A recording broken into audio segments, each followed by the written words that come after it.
Welcome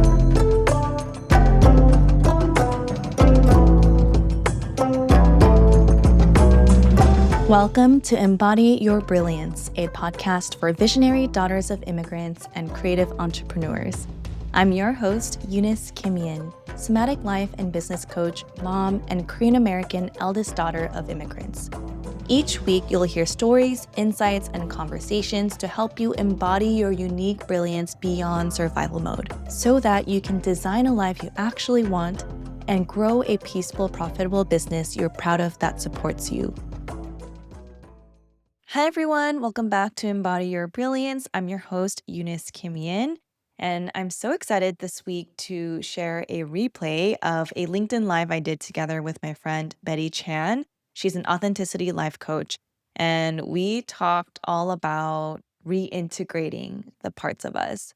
We actually got inspired to have this conversation because we were talking about Severance, the TV show, and how both of us have navigated our own versions of severing different parts of our lives and identities, and how we're learning to reintegrate all of these back into our life and our business, and how you can also reintegrate the parts of you that are ready to be integrated into your life and business in a safe way. So I'm really excited for you to listen to this episode. Let me know what resonates with you, and let's dive in. Hi, everybody. Welcome. Thank you for joining us today. We have a really interesting topic, and for our Severance fans out there, yes, this was inspired by Severance. But as folks are coming in, I just want to welcome everyone here. And if you're already joining us and you got your beverage, you got your snackos and everything for a conversation, like we'd love to hear in the comments below what brought you to today's topic of reintegration and how to bring all parts of ourselves to the table. So I have Eunice with me today, and we'll do a little bit of introduction in a second. I'm really excited for this chat with her as well, because we both are big fans of just bringing our whole selves to the table and like, what does that actually mean? And like, sometimes it's harder than what it looks like. And we'll share that with you all today as well. But to get us started, I just want to share 2 agreements that we usually hold in the space for our chats. The first one is just inviting you all to stay curious, right? So our chats here, they're open explorations, and they're not meant to introduce like one right or wrong way to think about things. So everyone who comes here, we share a perspective that's unique to us. So if there's something that really resonates with you, take with it, run with it in your life, and there's something you don't fully agree with or still processing, you can feel free to share that with us in the comments, or move on to the next nugget that we're going to share with you. And the other thing I wanted to ask everyone today is just to stay open, right? Most of the conversations we hold on our LinkedIn Lives is about the larger journey, right? How we become more of who we are. And that's not something that's going to happen in an hour, in a day, and so forth. So we're hoping that today's conversation will get you one step closer to that as well. All right. Well, without further ado, I want to give Eunice a chance to introduce herself. And yeah, go ahead, take it away. Thanks, Betty. Hi, everyone. My name is Eunice. I am a somatic life and business coach for daughters of immigrants and moms who are ready to grow their peaceful, profitable business and boldly design a life they actually want.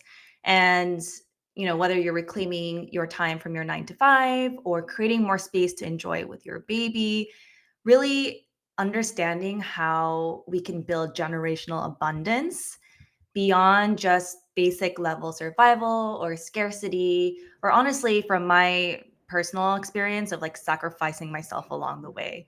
And as a first gen Korean American and eldest daughter of immigrants, I lived that life. I grew up watching my parents working so hard to survive and provide for us. And that ingrained in me that hard work ethic and knowing that sometimes you got to sacrifice things along the way to success.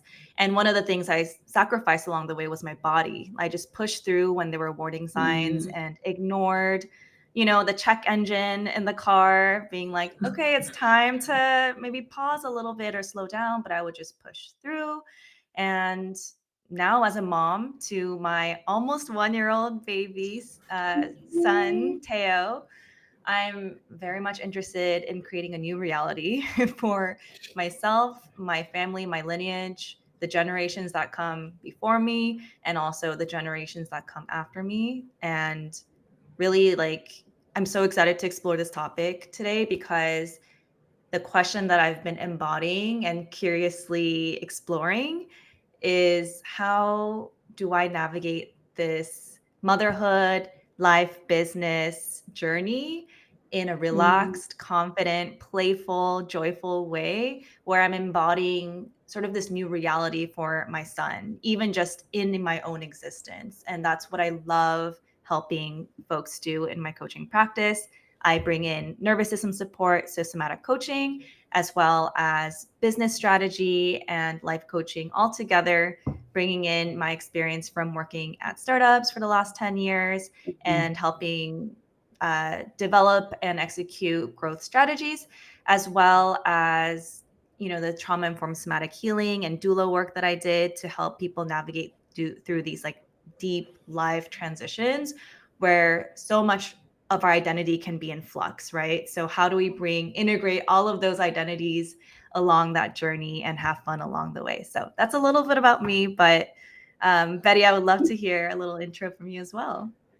yeah, and I love that you introduced like the doula part, the business part, and it's just there's so many like I always find it hard to introduce myself in a bite size, and I think that's been a struggle of mine, my clients for a really long time. So, like, that's what today's conversation is around, folks. It's like, how do we bring all those parts of us and reintegrate? So, most of you do know me because you found me on my LinkedIn. Hi. But for those who are new to me, my name is Betty Chan. I am an authenticity life coach, facilitator, and speaker.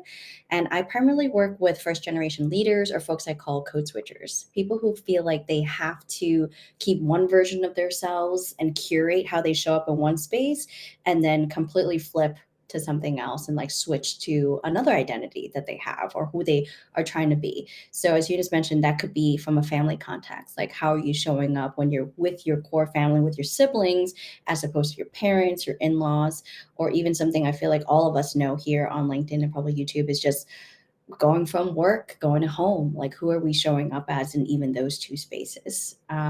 So very excited to explore that with you all. And I'll share more, like similar to Eunice, I have a lot of commas after my name. So you'll all get to know a bit of that. And that's part of why we wanted to have this conversation because Eunice and I were just reconnecting. It's just like two coaches, like how's everything going? How's life going? As well as just on top of our work as coaches. And we realized that there were parts of us that kept coming up in conversations, but we didn't really fully fold it into the outward version of us. And we were just like, oh, wonder like why is that about?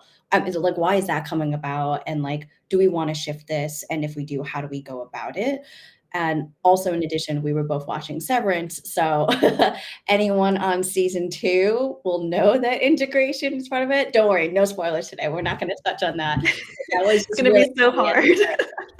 It's like no spoilers, and just watching that show and having that be also like a storytelling point of like, yeah, what does that mean when we separate parts of ourselves to that dramatic level, and when we choose to come back and be the whole version of ourselves, what does that look like? All right, so I mean, Eunice, you touched on it a bit already. Like you shared about you being a mom, being an entrepreneur, and somatic coach. And I'm just kind of curious for you, like for like this season, right? It's like reintegration probably happens in different parts of your life, but right now, what are the parts of you that you're trying to fold in together and bring back together? Yeah, I feel like it's been a lifelong journey of reintegration and also severing these different parts of myself in order to fit into these little parts of society, right? So I immigrated to California from South Korea when I was 7.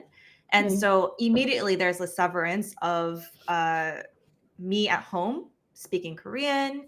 Um, we mm, are a Korean family. And then I show up to school, and all of a sudden, I'm trying to be as American, quote unquote, as possible. And I think it's a very common, like, immigrant or daughter of immigrant yeah. experience to have your school self, your home self, like you said, or your Mm-hmm. work self, your, some people call it the real self, but like your home self. And along my own healing journey, I thought I had integrated all of myself. So I have been really integrating like my Korean American heritage, being an eldest daughter of immigrants, being a mother, being a wife, somatic coach, creative. Like I really thought I had been integrating, which is true. But Mm-hmm. most recently, I realized that in an attempt to better understand, even on a deeper level, my zone of genius and what I really bring to the table when supporting my clients and what I'm really here to share my truth, I realized Mm-hmm. that I was ignoring the last 10 plus years of experience I had in corporate, in startups, in business, in entrepreneurship as completely separate from my coaching, facilitating, somatic Mm-hmm. healing part of me, to the point where my husband jo- joked around, especially during the pandemic when we were all working from home in the same Yeah. room. Like, Eunice, you have two different voices. One, when you're talking business, it's kind of like that, like boss energy of like, I know my shit, and I'm gonna tell you like this is what we need to do to grow your business. And I'm in Mm. these rooms with typically like a lot of men, and I can hold my own, right? The eldest Mm-hmm. daughter in me comes out where I'm like, I know we're going to get stuff done. But then, in somatic healing and my doula work, supporting Yeah. moms, it's like I'm so gentle and I'm so validating and Mm. deep and nurturing, and that softness really came out. And I think in my healing journey of softening my Mm. hardness that came with that eldest daughter protective energy, for some reason my brain had associated this like past version of me or my work self, Mm. my business self as like, oh no, she's too hard, or she's, Mm.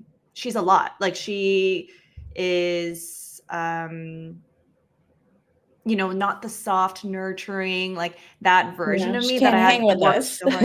Like she can't hang with us. She's different. Yeah. Like we'll Yeah. we'll use her when we need to make some money, like or when we need to, get stuff done during meetings. But I really just like siloed her off as almost Mm. like that's just her corporate self. And people talk a lot about um like you said, like wearing your armor. So I thought she was the Mhm. armor. So I thought Mm. I took off that armor. So I just like put it in the closet. But Mhm. then in recent times, I realized like actually she's brilliant. Like the woman in the armor. Like I looked at Yeah. my what I've been able to achieve with her inside me, Mhm. navigating 10 years of entrepreneurship, having the courage to Mm. leave corporate, to start my own business, Mhm. doing that multiple times, like getting up on stage, speaking my truth, learning, failing, trying again, and also helping companies grow to the point where the growth strategy is supporting like billions of dollars. And I was like, Yeah. that is not just something for me to hide in the closet just because it has that armor quality to Yeah. it.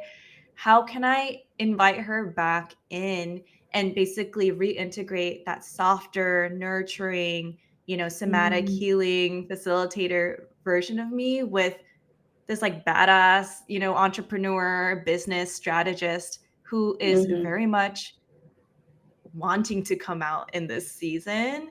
And so Yeah. when I realized those two can coexist and actually produce like its own special sauce of magic, Yes, that's it. um, Mhm. the less diluted I am, the more potent my message and my truth is, because it's actually just me. Like it is literally just me in its raw form without having to separate myself into two palatable, understandable Mhm. verticals. And I Yeah. think what really sealed the deal for me was when I remembered that I come from a long lineage of entrepreneurs. So I didn't like fully integrate that either. And my dad is an entrepreneur, my grandparents were entrepreneurs, my great grandmother, who is my ancestral spirit guide, Wow. she's been guiding me through my entire journey of ancestral healing, Mhm. um, my journey to motherhood, through labor, all Mm-hmm. these things. She fled the during the Korean War with 6 kids Oh my and goodness. built a business to survive and thrive, really. She was a single Mm-hmm. mom at the time because her husband died early. And she was just early postpartum and running this hardware store, Wow. making money, and also providing for the kids. And I was like, This is in she, your not to lineage. represent, yeah, Yeah. she's been guiding me, and it's not random that I'm here, Mm. right? And it's not random that I am an entrepreneur, and it's something that I love. I love talking about it. I live and breathe it. And Mm. the moment I realized like I was meant to reintegrate in this way and that it's in my blood, gave me the confidence to just go for it, like present my Mm. most raw, authentic version of myself. And the results, even in the recent weeks and months, have been like, so it's clicking, it's Yeah. clicking after each coaching session when I bring all parts of myself in this way, both life and business, somatic and strategic. Mm. I leave each call feeling energized and also just like ready to go, which to me energetically is like, okay, it feels really aligned in this moment. Yeah. Yeah. Yeah. When you feel that like light up energy. And I imagine some of that, like, I actually imagine energy as like, oh, it's present and it's stronger because you're not burning so much energy from having to switch and like take off and put on and take off and put on. Like, you get to just like Yeah. show up with both sides or the multiple sides. Cause Yeah. sometimes it's not just two, we carry a lot Sure. more than even two identities afterwards. Mm-hmm. Wow. And I Yeah. think if you pull from only one part of you, like too much, this is how Mm-hmm. it feels for me at least. It's like there's only so much I can give on this side, like the Mm-hmm. soft, nurturing. It's really deep for me, but it's like after a while, that other part of me is like trying to burst out, like the strategic business. Like she wants to just like come out and join the party too. But because in that more severed version of myself, I'm like, no, no, no, like you can't be here right now Yeah. because we're trying to be This is a this soft way. space. Mhm. Yeah, Mhm. the suppression of that and only drawing from one source, I think, is a little bit more draining to me longer term Yeah. than just allowing. To me, it's a sensation of like releasing the valve a little bit and just like Mhm. allowing Yeah. allowing the different identities to breathe versus like, Yeah. no, you can't come right now. You can only come in a certain time and space that I tell you when to come, like that kind of authoritative Mhm. vibe. But Mhm. I'm curious what comes up for you when it comes to reintegration and the different parts of you that are showing up in your life now. I resonated with what you said earlier of like it felt like a lifetime and it probably will Mm, continue, right? Like what I said early on, a lot of what I explore in authenticity coaching work is not one and done, right? It's we're building a mhm, foundation piece we stand on and then more change happens at a greater potency and greater intensity as well. But I think in this season, I feel like the folks who have joined me on these talks before, I more recently shared about bringing my creativity back. So for a long mm, time, I would tell myself I'm not a creative person. And I didn't realize until very recently that that voice was not my voice. That voice was an old boss's voice who mm, said I was not creative, not because I was truly not creative, but because I wasn't creative in the way that he was looking for me to be. But there was a part of my brain back then that just respected authority so much, never questioned anything that came out of someone who was like a boss, a mentor, a parent, a grandparent, and just like blindly believed it was true.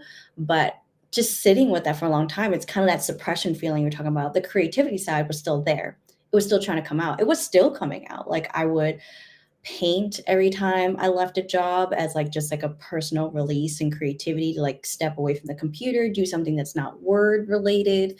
And more recent till more recent times of, or actually during the pandemic, we would fix furniture, we would flip furniture, which is really mm, fun. mhm. That's actually one piece, partly in work back So there. cool. Yeah, and, like, for my business now, I'm like, yeah, I'm showing up with the things I write, with these conversations that we're having, with Mm, the authenticity journal that I launched as well, but so much of it I didn't allow to come into my lane of coaching. in my Mm, business, because I'm like, this is not a hobby, this is not a creative project over here. Like, I can't have that be part of this business.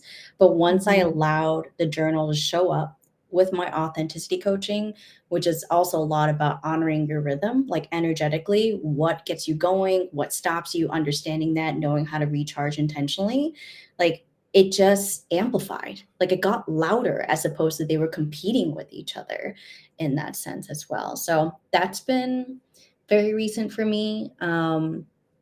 I would say two more comes to mind. One is probably more of a sneak peek. So I think for folks who know me more recently, they know me as Coach Betty. But if you met me 4 years ago and even more than that, you'll probably know me as Betty the Boxer. Like I boxed for 10 years, never competitively. I wish. I was like, that was like a 30-year-old dream of like, can I get in a ring? I did not, but I am good enough to hold myself to be a sparring partner for a lot of those people who go in a ring. And it was just such a big part of what gave me confidence, what kept me somatically regulated as well. And it's still a huge part of how I credit that part of me for teaching me how to hold space for anger, frustration, resentment, mm, all those feelings that get in the way sometimes of my clients trying to reach their dreams. Sometimes we have to mhm, let things go when we actually want to move forward. So boxing was a really big practice ground philosophically and physically for me. And mhm, I just like I find myself this year wondering like why is that not part of my coaching practice? Right? So mhm. I have logistical concerns and legal concerns around that. But like from a service standpoint of like what I Yeah, can support my clients to do mhm. has been it's been huge. And it was actually extremely validating here because I recently reconnected with a old colleague who knew me before I became a coach. She moved to my neighborhood and we actually started going to boxing class together, and I would Oh, hold the mitts for nice. her. I teach her. Yeah. And she was like, you should offer this as your coaching. Like it's highly like it's a great release. It helps people build confidence. And also for me this year, the broader thematic reintegration for me is how do I help people see that gentleness is a strength? Right? Because for Mhm. me, like I think the integration is like I didn't allow Boxer Betty to come in for the same reason you didn't allow Strategy Eunice to come in, right? It's like you're Yeah. tough, you're a little too rough around the edges. Like, we're in the soft space over here. Like, don't come over here, don't ruin it, kind of thing. But I realized that they can actually be really, really supportive when they're both in the same space because we actually walk through a world where like you have to be a good or a bad person, you have to be black or white Mhm. perspective. And I'm just like, we have a lot of trouble as people in the modern day world holding duality. And it's like, you can be gentle and strong. You could be strategic and somatic. And it's like, how do we Mhm. teach people that, like, one, both can belong? And also, how do you use it to the benefit of yourself when they are in the same space? Yeah. Yes, and when you shared that last part of, it's almost like we were shunning, like you were shunning Boxer Betty to the side because it's like, no, no, no, no, we're all about soft and gentle. So, this doesn't belong here. And same thing for me with the strategic, the business, all of that. I was like, no, this doesn't belong here because we're trying to show up in this way. And I Mm-hmm. think that's so valid though, because I feel like this is all happening in its own time, and we have different seasons. Mm. And so I think back to, for me, of course I felt that way about strategic Eunice. Like she went through a lot, and that version of her had her armor on because she had to.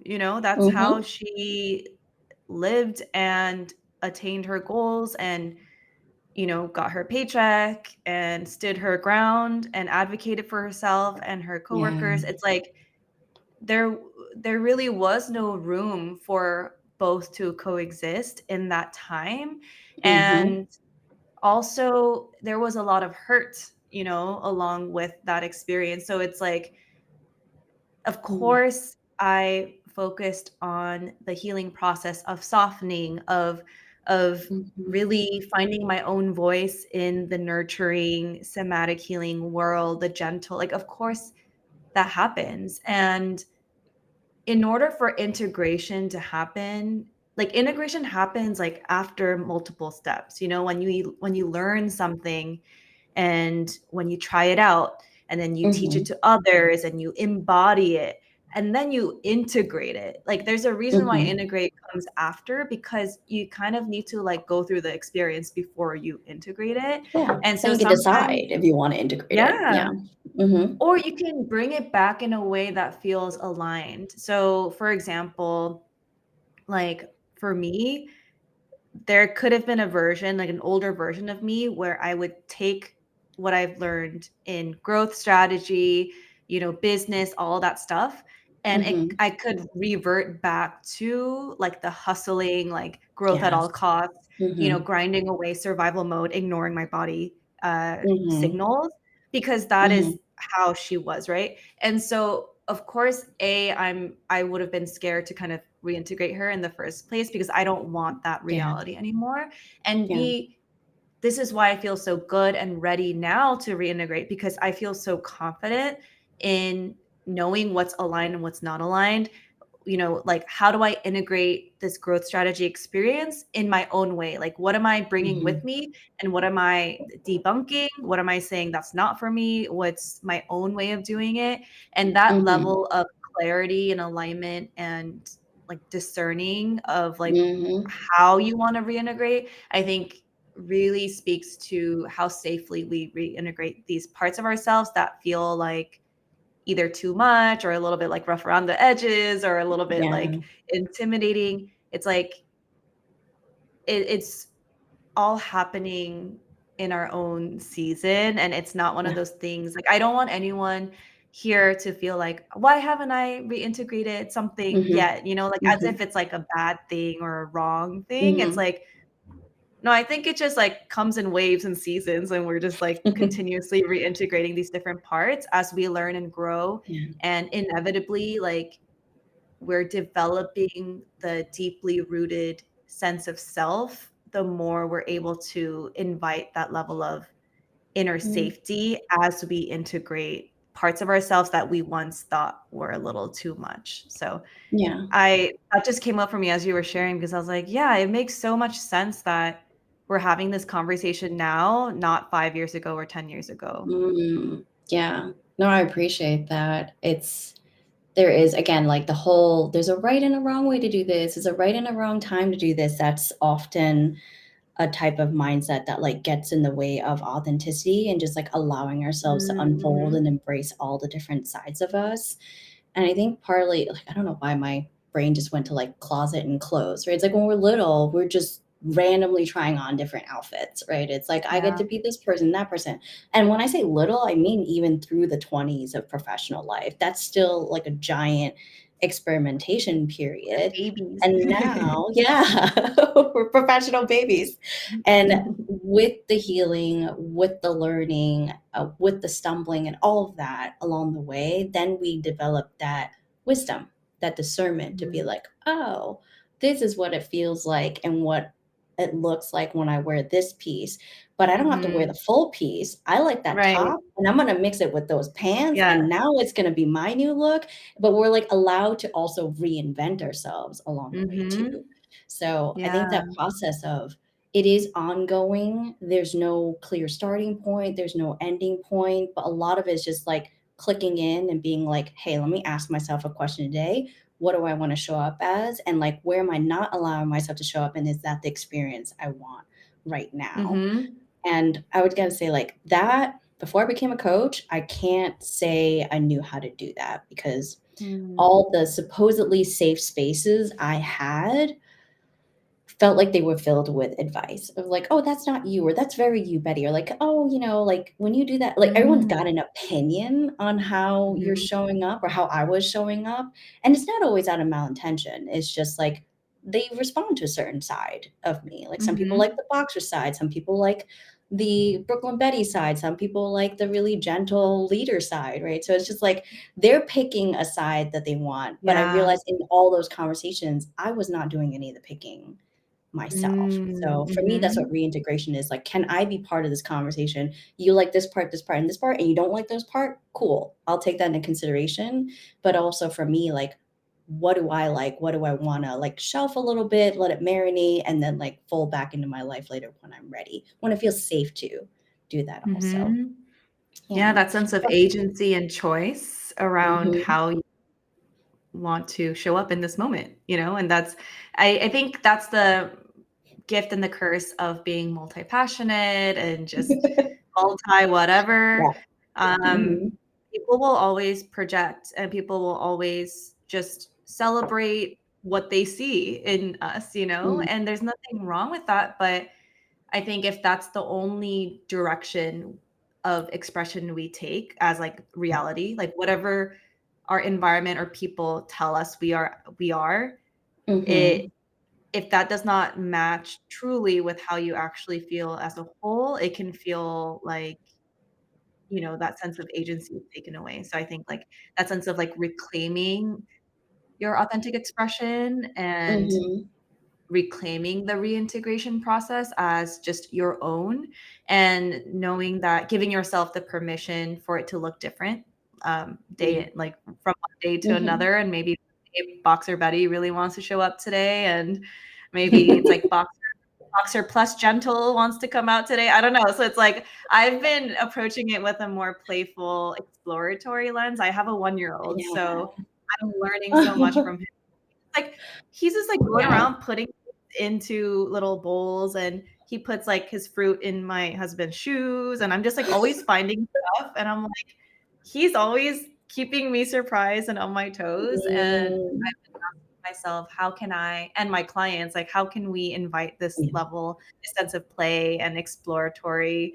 experimentation, and even how we Mhm. reintegrate and rediscover parts of ourselves that want to come out. Yes. Yeah. And I like the phrase of like it's an expression, right? So I do think of Mhm. it sometimes as art. Like you have a Yeah. canvas today, you can show up this way. What's inspiring you? What are the tools you have? What are the limitations you have today? And how do you go about creating that canvas of the day as well or the season? Yeah. Yeah, Yeah. absolutely. In terms of like supporting or like maybe even both ways, right? So like one, I know you do support your clients in terms of helping them reintegrate, especially from like a leaving job perspective and like going into motherhood as well. Um, but I also want to come at it from the lens of like what makes a space supportive for that reintegration Mm. process? And I'm kind of curious what your Mhm. take is on that. Yeah.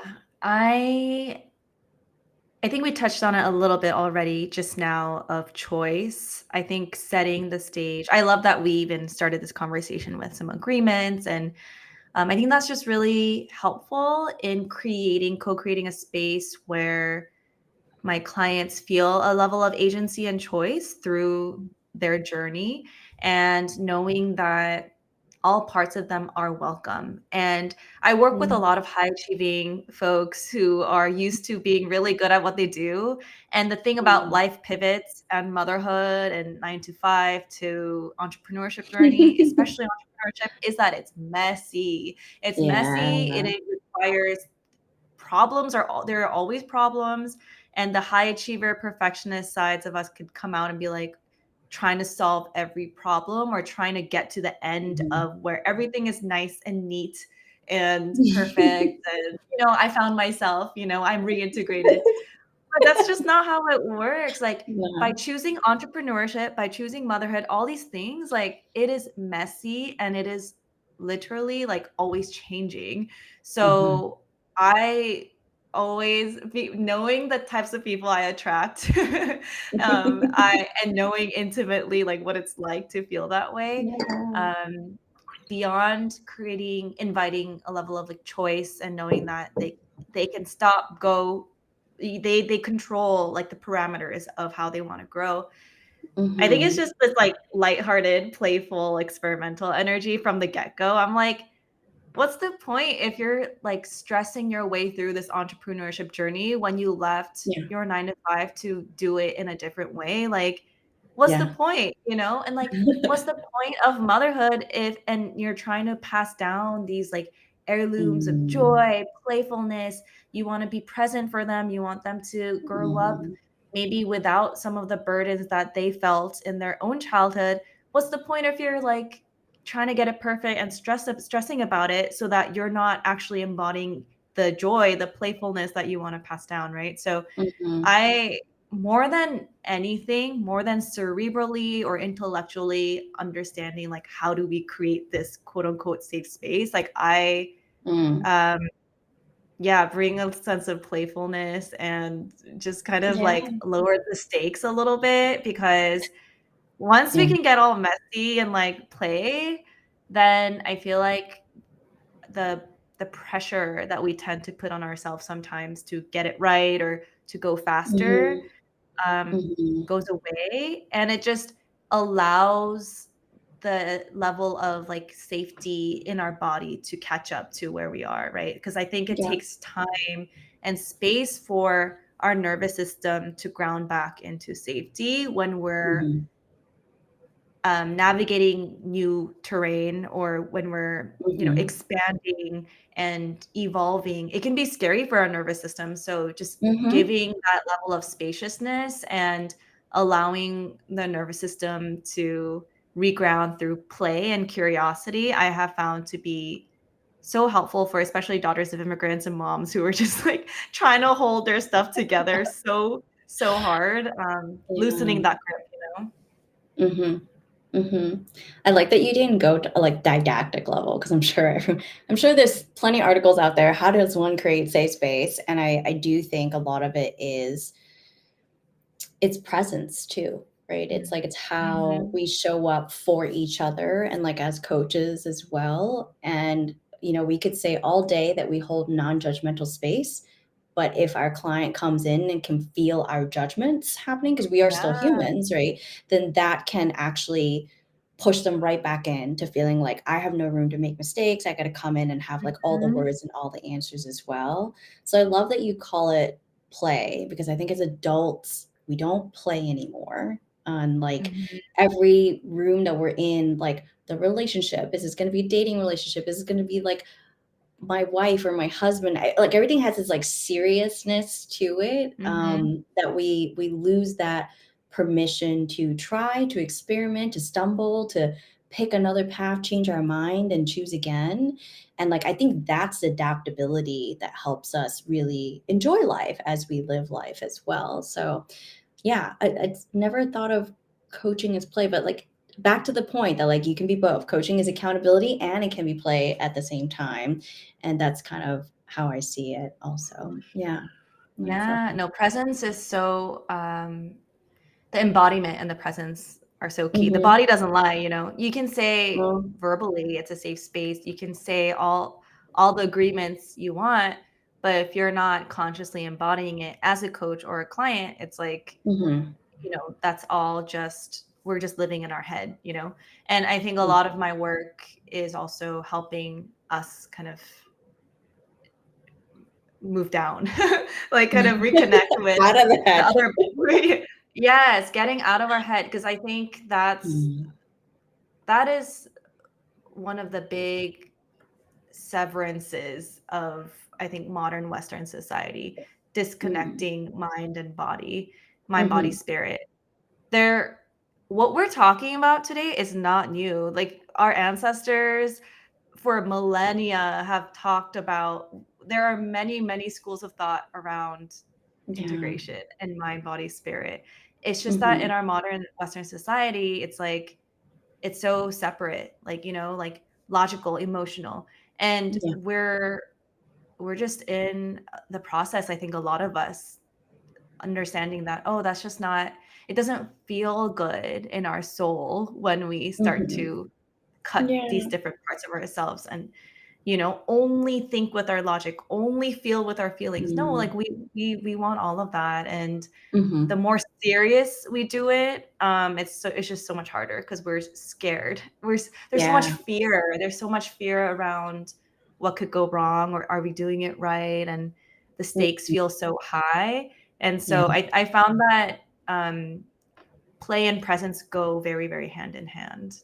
Yes. Yes, definitely. And I mean, I guess we're like kind of talking about it already, but like as lovely as reintegration sounds, it doesn't happen in one blip, it doesn't happen in one moment. And like checkbox, we're done.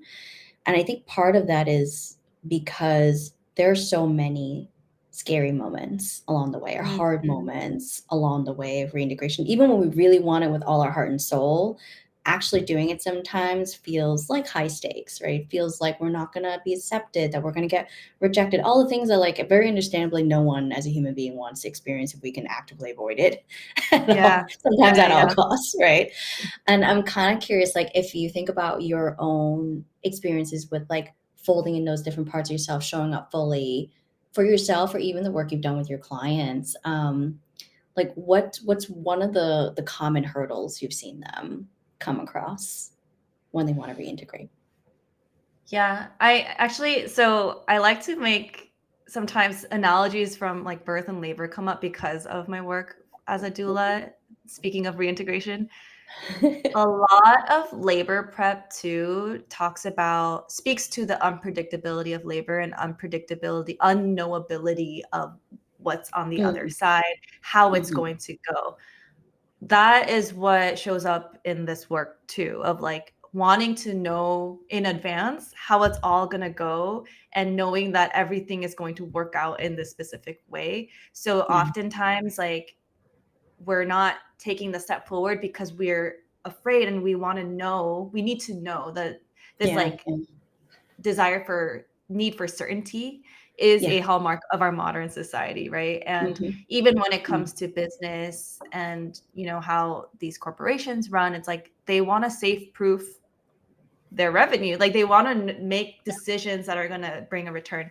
And so, but to me, that's a telltale sign of being in survival mode, because our survival brain is very much mhm, like it can only see what's like in front of us, and it's mm, mhm, always scanning for potential threats. Like, so the survival part of us are always scanning for threats and knowing in advance, like they need to be assured that everything is going to be okay. yes. And that's all coming from the fact of actually they're trying to protect us, right? They're trying to help us feel Mhm, safe, trying to predict every move, so that they're having us stay put so that we don't go into harm's way. yeah, yeah, But the thing with the survival brain is that they'll never stop scanning because their whole idea is always about hedging for safety and safety, looking out yeah, for danger. And so if mhm, we live like that, and I think folks with like immigrant parents can really, like it can be too real where it's like, yeah, of course, like when yeah, you move to a active, different yeah, country, yeah, always in that active, like, how can we find safety and security? How can we get that W-2 job, get that paycheck, mhm, get that prestigious school, whatever it is to like help you survive here and help you mhm, be okay financially, right? And yeah, the thing about that with reintegration is we never know how it's all going to go. The thing about labor mhm, and birth, we never know how it's all going to go. And by being only in our survival brain, we like the sense of creativity, our strategic thinking, our sense of play is not online, right? So yeah, our body's really smart in conserving energy. So when we're in survival mode, it just turns off our thinking brain. everything. Mhm, Yeah, mhm, and so that's one of the biggest challenges I see is, like, this feeling of, like, needing to know that all threats are gone, but I mm, think there's a way at least for the clients that I work with, I always remind them, like, the survival part of us always got our back. Like, there's no way where that part will never not come out when it needs to. So how yeah, can we what can we do to help that part of us feel safe enough to allow these mhm, other parts to also join the party? So it's not getting yes, rid of her, it's not shunning her, it's saying thank you, and how can I help you feel safer so that all of us, the yes, play, the creativity, the strategic thinking, like they can intellectual, like come. all of those Mhm, things can come, because that's what's mhm, gonna help us, navigate this path from a sense of trust versus mhm, fear. And I yeah, think that sense of trust is on a cellular nervous system level. And mhm, the way we build our lives and our businesses, if we don't access that cellular level of trust, it's very often that we're operating from a place of fear or, this mhm, need for safety and security from a survival lens. So that's just like a pattern, especially with first and second gen folks who grew yeah, up with like generational trauma. Like it's just so ingrained in us. So of course it Mm. takes, more than that, more than just um more than just like what we're used to seeing modeled for us in order to move from a different place. But I'm curious for you if you've seen that with your work with clients as well, or what are some of the biggest challenges that you see when working with folks in Mhm. reintegration? Yeah. I mean, the nervous system part of it makes so much sense. Like, it's something I think I first heard about in therapy, but didn't Mm-hmm. quite think of it almost from like a everyday choice part. Because you're right, like when we're in survival, everything else shuts down, understandably. So if we feel like we're no longer in survival, then it makes sense. The rest of the parts of us can show up and thrive. And I think the hurdle I think I see the most is, or the most, it's almost inevitable that the stage will come up, but also it's the one that's most confusing because we're so busy being survival mind about even integration sometimes. Like, okay, I want to be Yeah. my full self, I want to be more authentic, like let me make a plan about how I'm going to do that and all the things, like what side am I going to show, what side am I going to not. um, and that's what I create this analogy for my clients to help anchor them, because when you're at that part, when you decide to change something drastic in your life, whether it's leaving your job, whether it's showing up more authentically, whether it's becoming a parent or so forth, you are actually tearing down the home that you knew, right? You have a plot of Mm-hmm. land, you had a house, you've outgrown it, and you need to tear it down because you have this dream of a different life, a different way of living that you want to build, and you only have this much plot of land. So you got to tear that down to build up the new home in the way that you want to, that feels good. Mm-hmm. But the part that's the scariest, and where I feel like our nervous system acts up more and almost can be a threat of sorts to have us go regress back to our old ways, is what I call the demolition stage, right? It's like right when you tear down the house, tore my words, like tore, all of it, present, past, future. When you tear down the house, there's nothing in front of you. And that is so scary because you don't have the new house yet, and you don't have the old house either, right? So I feel Mm-hmm. like when it comes to any sort of change, reintegration, changing jobs, changing life stages as well, retirement even, it's like I'm entering something completely unknown, and now I don't have any of the foundation that I used to have. And just Mm-hmm. teaching them, like, how do we move through that? And the nervous system work that you Yeah. talked about is a really key part of that as well. Yeah, Mm. it's like all the things that help them feel safe and protected, like your home, Mhm. like your sense of home, your sense of safety, your sense of like you're gonna wake up and see this house here, and familiarity, all the things like being able to, even if we logically know that it's no longer aligned, Mhm.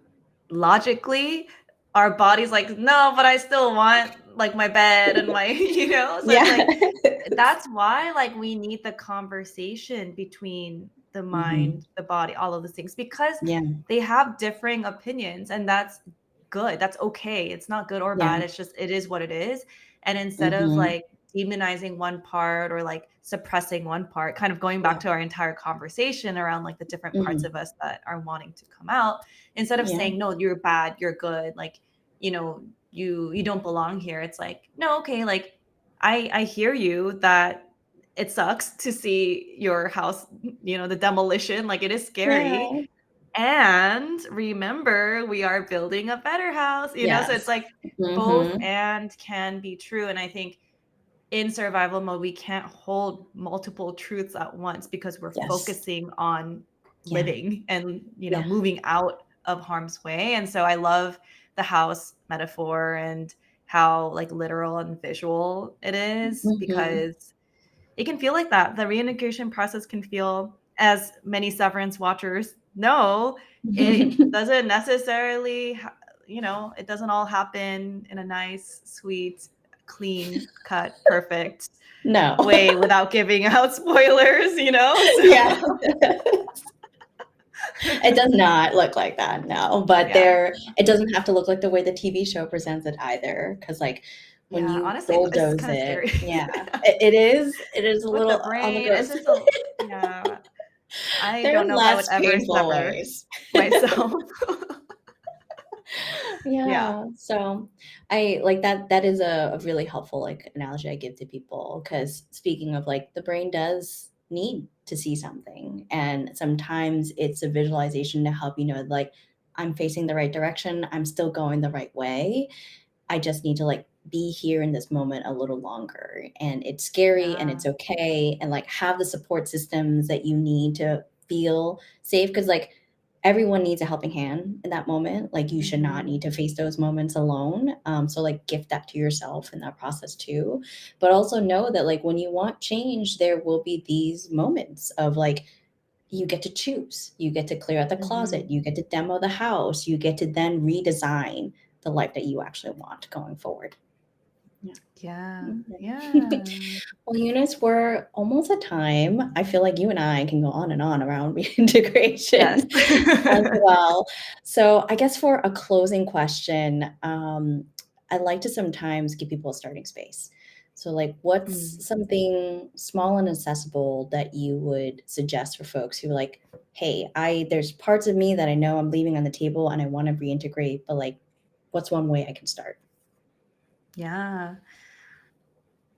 I think it's just everything that I've been saying this whole time of play and curiosity. So Mhm. just asking yourself what part wants to come forth. And honestly, not viewing it as like a quiz where it's like wrong, that was the wrong part that wants to come forward. There is no right or wrong answer to this, Yes. you know? It's literally like what do you notice? What do you notice Mm. wants to come forth? And it doesn't have to be this clean answer of like, okay, entrepreneurship or motherhood. It Mhm. can literally just be like, I don't know, it's just like this feeling, you know, and like, or Yes. just this color Mhm. comes up for me, or this memory, or like, I miss playing soccer, or I miss Mhm. like wearing eyeliner in this way. It can be so little and big and Yeah. playful and serious, but if you have that feeling of something wants to come forth, I Mm. invite you to notice what that is and drop all expectations for knowing clarity or an answer, whatever way of Mhm. expressing that somatically, like that's natural to you. So whether it's just like talking to someone about it, like if you're, Mhm. more of a verbal processor, right? Or maybe you just like want to clear your head and go for a walk and just kind of like tune Mhm. into, yeah, what do I notice that wants to come forth in my body today?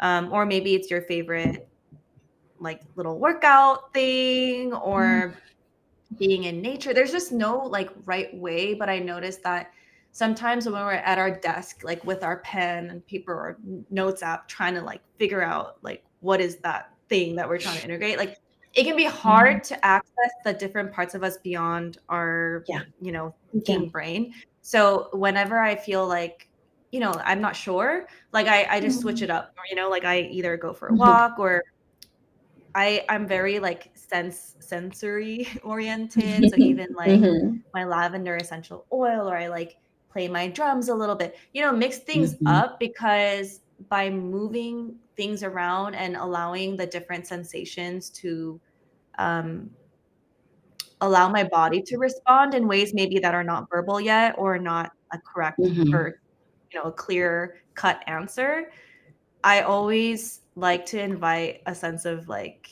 curiosity and experimentation with what that clue even is, like the clue to the next step. And it's almost like Yeah. a game of sorts of Yeah. like, what's a little like breadcrumb that wants to fall in my path today? And I don't Mhm. need to know 10 steps ahead. Just like, how can Mm. I just Mhm. be thankful for this breadcrumb and have fun and call it a Yeah. day, and know that it's also not linear. So one day you might feel a Yeah. breadcrumb, and the next day you might see a mile ahead. So, um, Mhm. that's my invitation. Like, what's your little breadcrumb Mhm. that you wanna invite? And doing so while moving your body, like, switching things around Mhm. sensorially in order to, encourage ourselves to move from just mind to, mind, body, spirit when Yeah. exploring these different parts of us. Mhm. Yeah, I What like about that. It's you? almost like knocking around the closet, right? Just literally move things Just around, shuffle having things around, fun. Yeah. and then be able to see what comes out. I love that. I love the clue analogy. I do almost want to. I love a good mystery. So, like in addition to Severance, Mm, I watch a lot of like mystery TV shows, and it is like okay. follow the clue, right? Like let yourself notice what's around as well. And for me, I know when I first started reintegrating, I think the question that stuck with me is like, I don't even know what's here. Like it feels ironic, but like I felt like I didn't know myself, even though I'm supposed to be the person to know myself the best. Mm-hmm. So, and being someone who is a verbal processor and understand that that's a huge part of how I process things now, it really helps to have trusted spaces, either my coach, my therapist, family members, to be able to like try on these different stories as well. Like, hey, this week this really lit me up. I have no idea how it comes through. And just like talk it out. Just let yourself ramble. And like, especially if you have a good listener in your life who can then connect the dots of like, you said this and then that. Like, how do they Yes. connect? Like, be curious together. So I would like enlist a good listener in your life Mm, as you try to pay attention to these clues yourself too, because you don't have to solve this mystery all by yourself, even though this mystery is yeah. sometimes us and who we are, because partly is because your clues might end up helping someone else too. That's a really cool thing about authenticity work and just like reintegration is like we're all in the process of finding ourselves. So one way in you doing it will inspire someone else as well. And we won't ever be fully in control of that, but just like gifting each other the ability to like observe that along the way. Yeah. Yeah. And one last thing you reminded me is our nervous system craves connection. Mhm. We're never meant to do this alone. And of course, it's hard to see our entire selves from within. It's like, imagine if you don't have a mirror, how do you know what you look like? We don't. And Yes. so, like, it's not something that is shameful or like Hmm. we're not doing something wrong because we can't see ourselves. Like, Hmm. we are meant to be reflecting these different Yes. parts of our gems with each other. And Hmm. even my own reintegration journey, with the somatic coaching, the business, motherhood, that all came from, yes, like tuning into my inner knowing and also like so many conversations, like our Yes. conversation with my coaches, like my Hmm. husband, trying it out, writing it out, sending it out, getting responses. Like the Hmm. responses for me to me have been so nourishing and enlightening Hmm. because by putting something out, you're inviting like that um conversation, like Yeah. energetically or verbal. Yeah. And there's something about how your body responds to their response that also tells you, oh, wait, yeah, this Mhm. breadcrumb, this clue feels good to me. Or like, actually, Yeah. like, nah. So we don't know until like we have something to respond to sometimes too. Yes. So I absolutely, think coaching, therapy, being in presence with loving, present individuals in our lives who are here for our best interests, like Mhm. absolutely are so essential in our own journey of reintegration. We're literally never meant to reintegrate by ourselves. Yourselves, yes. It is dangerous. It is it is I think your as experience we is know in dangerous. season 2, it can be not the safest option. Yeah. All That's right, all so I I'll think I'm say. proud of us for making it to the end of like not giving spoilers. I know. Oh, well, thank you so much for joining me today and like just having this open, expansive conversation of like, what does it look like sometimes? Because I think people want to be authentic, and then the actual steps to it is not anything society has taught or documented or written down. A lot of it is we have to find the environments that will bring that out in us and help us feel safe in that process of doing it. But it is totally worthwhile of doing that for Mhm. ourselves. So, Eunice, if folks wanted to get in touch with you and like learn more about your reintegration process and just what you support your clients in, what's the best Yeah. way for them to reach you?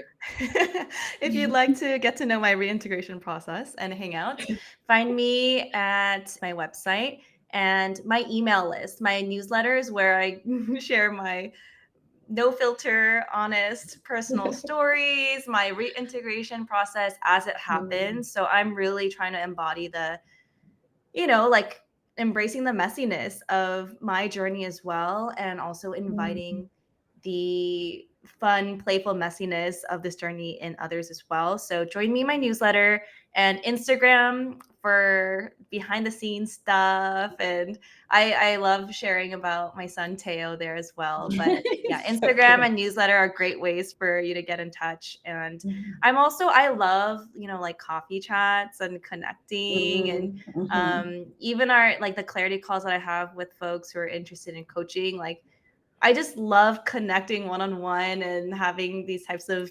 vulnerable Yeah. conversations and honest Mhm. conversations. So hit me up. Would love to connect with you. And yeah, thank you, Betty, so much for having me here.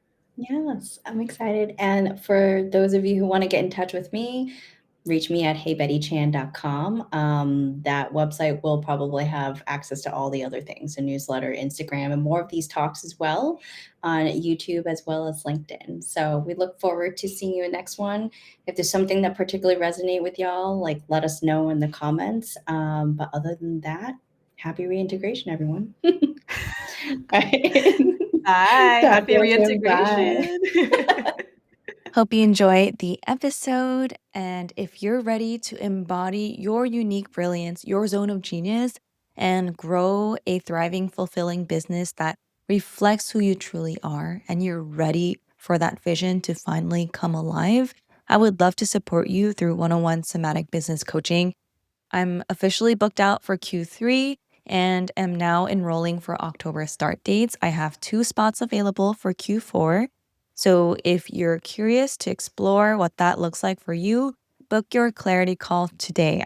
I would love to learn more about your vision, some of the roadblocks you're facing, and create an action plan together for the next 6 months and help you become the magnetic thought leader, entrepreneur, creative coach, speaker, consultant, human, deep down in your bones, you're ready to be.